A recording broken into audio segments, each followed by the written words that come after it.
Əl-Həmid, həmd olunan, tərif olunan, həmdə layiq olan bir Allah. Allahın isimlərindən biri də Həmid ismidir.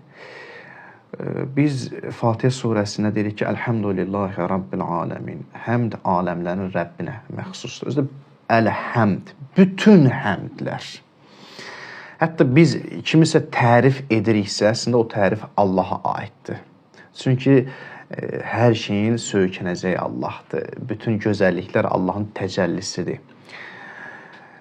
Deyirlər ki, Elhamdülillahi Rabbil aləmin. Bütün həmdlər Allaha məxsusdur deyəndə hansı həmdlər?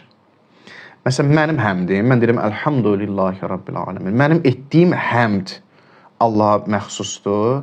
Yəni, mən Allaha həmd edirəm. Mənim bu dediyim həmdə Allah layiqdir.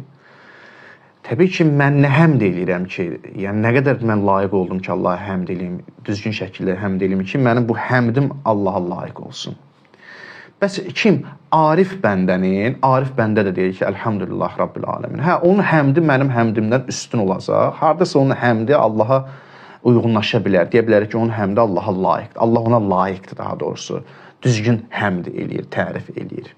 Amma bəzi alimlər bizimlə deyir, bəzi ariflər deyirlər. Deyirlər ki, yox, oradakı həmdə nə arif bəndə, nə sadə bir dənə adi bir bəndənin etdiyi həmdə. Allahın dili ilə danışırıq. Elhamdülillahi Rabbil aləmin. Həmd o aləmlərin Rəbbinə, həmd olsun aləmlərin Rəbbinə və hansı, kimin etdiyi həmd? Allahın özü-özünə etdiyi həmd. Yəni, biz deyəndə Elhamdülillah Rabbil aləmin, əslində Allah özü-özünə həmd eləyir. Çünki Allah özü-özünü daha yaxşı tanıyır. Özü-özünü daha yaxşı tanıdığına görə onun etdiyi həmdə ilə özü layiqdir.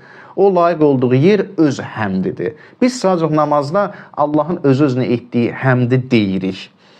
Biz Allahın həmdini təkrarlayırıq ki, o həmd Allaha layiq olsun. Allah da o həmdə layiq olsun. Ona görə Elhamdülillah Rabbil aləmin deyəndə mənim həmdim deyil bu. Allahın öz-özünə etdiyi həmdir ki, mən bu həmdi təkrarlayıram.